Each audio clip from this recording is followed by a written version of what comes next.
The night everything changed. I remember the first time I heard his name. Not on the news. Not from a detective. But from the terrified voice of a man who'd just watched death walk up to his car window. It was July 5, 1969, just after midnight, when the emergency dispatcher patched the call through to my desk. I was only 24, a young reporter in Northern California hungry for my first real story. I didn't know I was about to step into a nightmare that would follow me for the rest of my life. "Ma'am," the caller whispered, breathless and trembling. I think the guy who shot us, he said he was the Zodiac." The Zodiac. A word that meant nothing to me then. A word the entire nation would soon fear. That was the night I stepped out of the regular world and into the cold, calculated orbit of a phantom. One who killed with precision, taunted with genius, and played with the police like we were pieces on a board he owned. I didn't know it then, but I was about to spend 50 years chasing a ghost whose shadow would touch police chiefs, codebreakers, forensic scientists, grieving families, and even me. Thanks for your time you always spend to watch our videos. We greatly value your support, so please share this video with your loved ones. Do us a favor and subscribe right away, regardless of where you are watching. Let's dive into the story of the Zodiac Killer, late 1960s, early 1970s. Part 1. Never let the killer's mythology drown out their humanity. That promise in time would cost me a marriage, a career, several friendships, and maybe even my life. Lake Berryessa, the man in the hood. September 27, 1969. By then, Zodiac had become a national obsession. But nothing prepared us for what happened at Lake Berryessa. Two college students, Brian Hartnell and Cecilia Shepard, were enjoying a quiet afternoon when a man walked toward them wearing a hood and a black executioner-style mask with a white zodiac symbol drawn on the chest. He tied them. He spoke calmly. He stabbed them again and again with methodical precision. Brian survived. Cecilia didn't. And as police rushed to the lake, the killer walked to Brian's car and wrote his message directly on the door in black marker. Zodiac. September 27, 69, 6:30 by knife. He didn't just commit murder. He signed it like art. For the first time, I felt real hatred, not professional detachment, not journalistic curiosity, but raw anger, an anger that told me this case was about more than writing stories. It was about stopping a man who treated human lives like punctuation marks in a grand narrative only he understood. Halloween, the cipher that should have broken us. A month later, a letter arrived at the San Francisco Chronicle decorated with a skeleton, dripping with taunts. He called it his Halloween card. Attached was a new cipher, short, arrogant, and ending with the line, "You're doomed." I still remember standing in the Chronicle newsroom, watching editors debate whether to publish it. I remember the fear in the room, the sense that California was being held hostage by a man who could strike anywhere, anytime. But something else happened too. Experts, code breakers, linguists, ordinary Americans. They all joined the fight. I watched a nation refuse to bow to fear. Families locked their doors. Police departments that never spoke began working together. People studied his symbols at their kitchen tables. The Zodiac didn't expect resistance. He expected worship. And for the first time, he didn't get it. That was the beginning of his unraveling. The taxi driver and the mistake that cracked his mask. October 11, 1969. San Francisco. Cab driver Paul Stein picked up a passenger who gave him an address, Presidio Heights. Minutes later, Stein was shot in the head. This time, the killer wasn't in the shadows. Witnesses saw him. 3 teenagers looked directly at his face as he wiped fingerprints from the taxi door. For the first time, we had something Zodiac never planned to give us. A description. A real, human description. Not a symbol. Not a letter. A face. That single mistake would echo across decades. It would eliminate suspects, narrow timelines, and undo lies. It would eventually expose truths Zodiac didn't want exposed. But that comes later. For now, All I knew was this. The ghost had slipped, and ghosts don't slip unless they're human. The case that would not let go. By the time Paul Stein's blood dried on the leather taxi seat, something had changed in San Francisco. This wasn't a lover's lane. This wasn't an isolated road or a remote lake. This was a neighborhood. A wealthy one. Street lights. Families. Windows. Witnesses. And he still walked away. I stood outside the Stein crime scene hours later, notebook in hand, staring at that red and white taxi like it was a portal into the killer's mind. The teenagers who had watched him clean the evidence were still pale, trembling, and speaking to detectives in careful bursts. They weren't hysterical. They weren't confused. They weren't guessing. They described a real man, not a hooded monster, not a shadow, not a cipher. A man who looked ordinary. A man who walked with confidence. A man who blended in. For the first time, I felt something new creep into my thoughts. He isn't invincible. But the sense of hope didn't last long. Because that night, the police made a decision that still haunts California's history. The wrong description, the wrong radio call. It happened in seconds. One small error, one detail lost between witness and dispatcher, changed everything. The teenage witnesses described the suspect as white male, 25 to 30, stocky, crew cut. But the radio dispatcher, rushing, overwhelmed, broadcast something different. The suspect is a black male. And because of that mistake, the two officers who saw Zodiac walking away, calmly, casually, let him pass. I've replayed that moment in my mind 1,000 times. Two officers. A quiet street. A man walking away from a fresh murder scene. And the killer looked them in the eyes, knowing they were searching for someone else. That error didn't just cost time. It fed his ego like gasoline on a fire.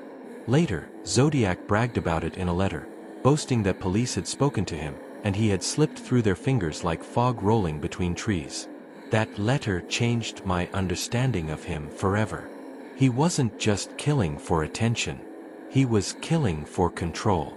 The letter that broke the city. When the Chronicle received the next letter, the tone was different. Sharper, colder, more strategic. He described every detail of the Stein murder with precise accuracy, as though he were briefing us on an operation instead of confessing to a crime. And at the bottom of the letter was something that made the entire newsroom freeze. A piece of Paul Stein's bloody shirt. Proof. Undeniable. Sickening. Watching. Listening. Waiting. And the next time he resurfaced, he would do something no one expected. Something that would crack open a secret he spent years hiding. Something that would expose a truth buried beneath decades of fear. A truth I would spend the next half-century unraveling. Into the abyss of the investigation. The dawn of the new decade brought a strange kind of quiet to Northern California. A fragile, uneasy quiet. The kind of quiet that comes right before a storm. Police were still patrolling nervously. Newspapers still printed speculation. Families still locked their doors before dusk. But the Zodiac himself? Silent. To the public, it seemed like the nightmare was fading. But to those of us who had followed him closely, those of us who had studied him, chased him, and heard his words in our dreams, the silence felt like a warning shot. Killers like him don't simply stop. They pause. They recalibrate. They reinvent. I felt it in my bones. The Zodiac was about to change his game. And he did. But not in the way any of us expected. A stranger walks into the Chronicle. It was February 1970 when a man walked through the front doors of the San Francisco Chronicle asking for me by name. He had sandy hair, a quiet voice, and wore glasses with thick frames. He wasn't menacing. He wasn't agitated. He looked like any normal man you'd pass in a grocery store. But the receptionist noticed something off. Something about the way he lingered. How he scanned the room too carefully. She whispered, "He gives me the creeps." I stepped forward anyway. "Can I help you?" I asked. He studied me for a few seconds before speaking. You're the reporter who writes about Zodiac. Yes. He leaned in slightly. You're wrong about him. I didn't respond, waiting. There are things you don't know, he said. Things you can't print. A chill rippled up my spine. What things? He smiled, not a warm smile, but a slow, deliberate tightening of the lips. Careful, he whispered. Some of us don't like being analyzed. And then he walked away. No name. No explanation. Just a lingering sense of dread. I told the police about the encounter. They took notes, shrugged, and added it to a stack of dozens of similar interactions. But I couldn't shake the feeling. There was something in his voice, a familiarity I couldn't place. I didn't know it then, but this stranger would resurface years later in a way that would shatter everything I thought I knew about the case. The letters return, angrier, darker, unhinged. By spring of 1970, the silence had ended. The Zodiac sent a new letter. Then another. Then another. The tone had changed. Gone was the theatrical bravado, the playful arrogance, the smug taunting. What replaced it was colder, more desperate, almost panicked. He boasted of new crimes he likely didn't commit. He demanded that newspapers print his words on the front page. He threatened mass murder. He took credit for unrelated cases across the state. Police were unsure what to believe. The public wasn't buying it. But to me, the shift was clear. The Zodiac was losing control. His fantasies weren't satisfying him anymore. His plans weren't unfolding the way he imagined. The world wasn't reacting with the fear he craved. When narcissists lose power, they spiral. When killers lose attention, they escalate. But Zodiac didn't escalate outward. He imploded inward. And that implosion is what created the first real crack in his armor. The cipher that should have been impossible. On April 20th, 1970, the Chronicle received a letter containing a new cipher, the infamous Z13. Only 13 characters long. Far too short to solve by standard cryptographic methods. Experts were baffled. Mathematicians threw up their hands. Even seasoned codebreakers considered it unsolvable. But something about it bothered me. Not the symbols. Not the structure. The ego. Zodiac claimed the cipher contained his name. His identity. If it were true, it would be the biggest breakthrough the case had ever seen. But the more I looked at it, the more convinced I became that the cipher wasn't designed to be solved. It was designed to mock us. A riddle with no answer. A signature with no name. A dead end wearing the mask of a revelation. But buried within that cipher, hidden in the patterns, the frequency, the structure, was something he didn't intend to reveal. A specific linguistic fingerprint. Something that pointed toward his background, his education, his voice, his region, and eventually, his identity. It would take decades for that clue to bear fruit. But that was the moment the walls began closing in. When the detectives began to whisper a name. By mid-1970, a quiet rumor began spreading through Vallejo police stations. A suspect. A real one. A man with a record, an alibi that didn't hold, and a personality that fit too well. Arthur Lee Allen. I remember the first time I heard his name. A detective pulled me aside outside a diner, lit a cigarette, and said, "We're not supposed to talk to the press about this. So don't quote me. But we might have our guy." I felt something heavy drop in my gut. After months of chaos, terror, and unanswered questions, the idea of a suspect felt almost too good to believe.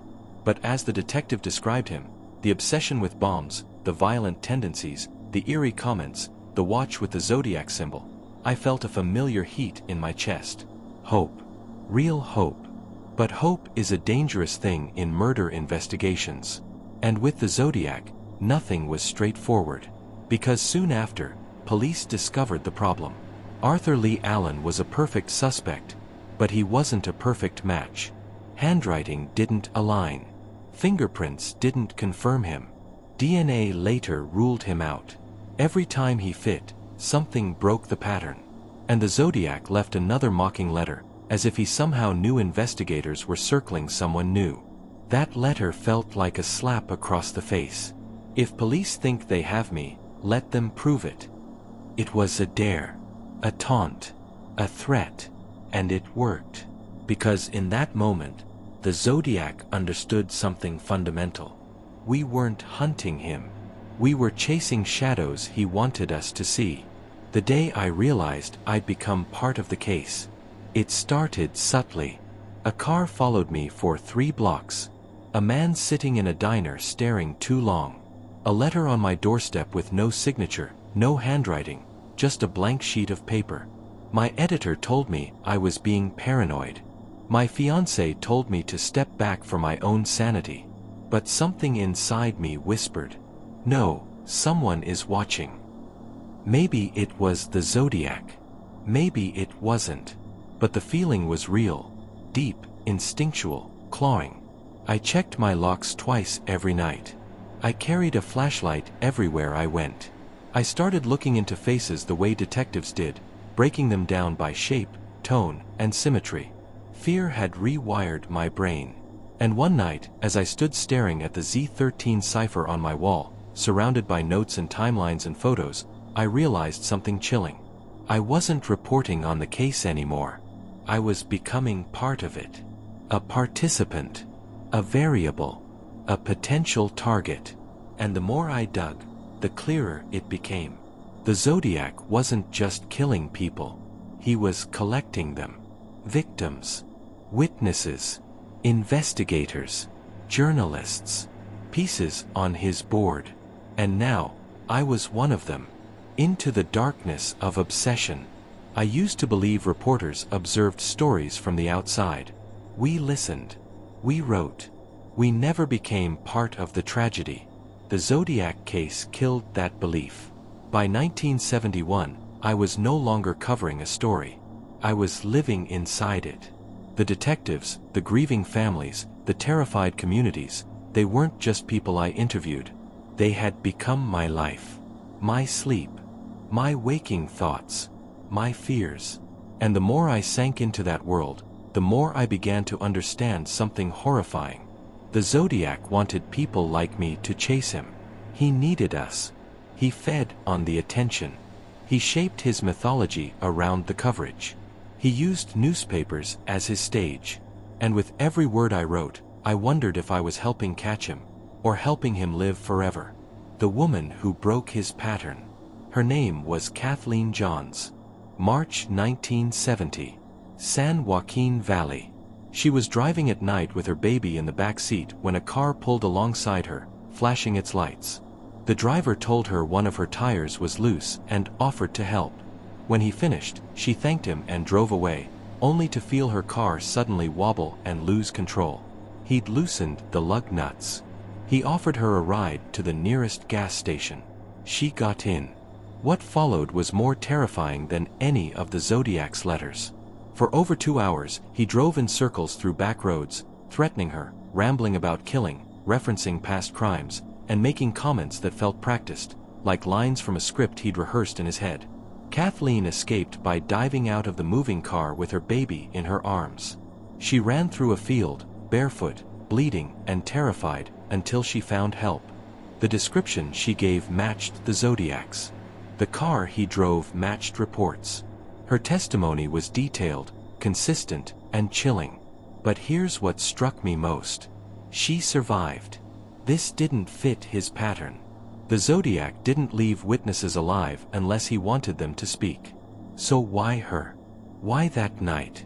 Why that encounter? I studied her interview tape a dozen times before it hit me. He didn't plan to kill her. He planned to perform for her, to let her carry the fear into the world. A living message, a moving advertisement, a whispered warning from a man who wanted his terror to spread farther than his bullets could reach. The copycats and the chaos. By mid-1971, the Zodiac case had become a circus. Over 100 men confessed to being him. Dozens of letters, real and fake, flooded newsrooms. Every few weeks, a new Zodiac suspect made headlines. Every cryptic phone call sparked panic. Every unsolved murder in Northern California was linked to him. The public no longer knew what was real. Neither did the police.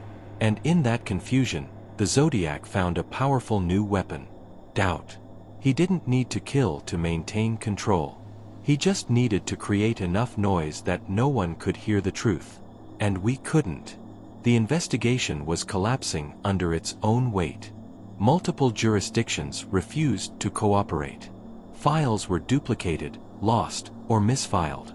Witness descriptions conflicted. Evidence sat untouched for months. Political pressure mounted. I remember standing in a cluttered police office looking at a wall of paperwork that stretched from floor to ceiling and thinking, we didn't stand a chance. This wasn't one case. It was 5 cases. Across 3 counties. Over 2 years. And the killer knew that. He had designed the chaos from the start. The night a detective finally snapped. There was one detective, hard-boiled, brilliant, and dedicated. I'll call him R.A. He'd been on the case since the early Vallejo murders. He'd sacrificed more sleep than soldiers. His marriage was crumbling. His drinking had gotten worse. And one night in a fluorescent-lit police station, after a long day of dead ends, he slammed his fist into a filing cabinet and whispered, "He's laughing at us. He's laughing at this whole damn state." Then he turned to me and said something I've never forgotten. We don't need to find a killer. We need to find a ghost that wants to be immortal. That was the night I realized the case wasn't just destroying families. It was destroying the people trying to solve it. The first time I considered quitting. The letter came in July 1971. Not a Zodiac letter. Not a threat. It was a note from my fiancée, the woman who'd stood by me through sleepless nights, dozens of late-night calls, and an apartment filled with maps and cipher charts. It read, "I love you, but I can't compete with a killer anymore. Please come back to the world before I lose you to this." I sat in my kitchen for a long time staring at those words. She wasn't wrong. I'd stopped noticing when she cried. Stopped listening when she asked how my day was. Stopped being present in my own life. The Zodiac didn't just take lives. He took futures, dreams, marriages, peace. I almost walked away that night. But as I reread her words, a memory hit me. The bodies of David Faraday and Betty Lou Jensen lying on that cold road in Vallejo. The families who held on to hope with shaking hands. The survivors who replayed their trauma every night. If I walked away, who was left to tell their stories? Who would give them the voice the Zodiac tried to steal? I put down the letter. I stayed. And in a cruel twist of fate, choosing the case over my personal life put me on the path toward the first true breakthrough since Paul Stein's murder. The name that refused to go away. Back in Vallejo. Back in the dusty archives of an overworked police department. Back in the room where the air smelled like old paper and burned coffee. I was flipping through files, half out of hope, half out of habit, when I found it. A name. A report. A timestamp. A sighting just hours before one of the Zodiac murders. Not Arthur Lee Allen. Not any of the widely known suspects. A man who had been questioned once, briefly, then forgotten. He had a background in cryptography, military experience, a history of violence, a physical description matching witness accounts, and, most importantly, a connection to one of the victims the police had overlooked. My pulse hammered. My mouth went dry. Something about his file felt wrong. As if someone had quietly wanted it buried. I didn't know it yet, but this man, this forgotten footnote in a sea of suspects, would ignite a chain reaction that would change everything. He would lead to revelations decades later. He would turn law enforcement hands against old assumptions. And he would send me into the darkest chapter of my life. The letters that shouldn't exist. I used to think paper was harmless. Just ink on a page. Just words. Just lines. Just symbols. But not when it's him. Not when the paper feels like it's breathing. Not when the handwriting looks like it's smiling at you. The morning the letter arrived at the Vallejo Times-Herald, everything in my investigation shifted. It wasn't the first Zodiac letter I'd seen, but this one was different, and I felt that difference deep in my bones before I even opened the evidence sleeve. I remember standing under the harsh desk lamp in the records room, the cold fluorescent light flickering above me like a weak heartbeat. My fingers tingled as I slid the envelope out. The handwriting curved sharply. Too sharp. Almost like it wanted to cut.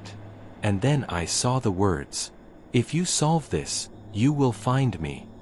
It wasn't a challenge. It wasn't a clue. It wasn't even a threat. It felt like an invitation. And I didn't know whether to feel honored or hunted. The symbol that shouldn't match. I laid the letter beside the others, Z408, Z340, Z13, and Z32. All of them were familiar now, like the face of a long-term enemy. But this new symbol, drawn in black ink, thick and intentional, wasn't in any known Zodiac cipher. I would have dismissed it if it weren't for one disturbing detail. I had seen it before. Not in any official report. Not in any public archive. Not on any news article or cracked cipher.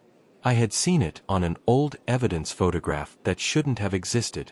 A private Polaroid taken by an officer who never turned it in. A Polaroid no one should have had access to.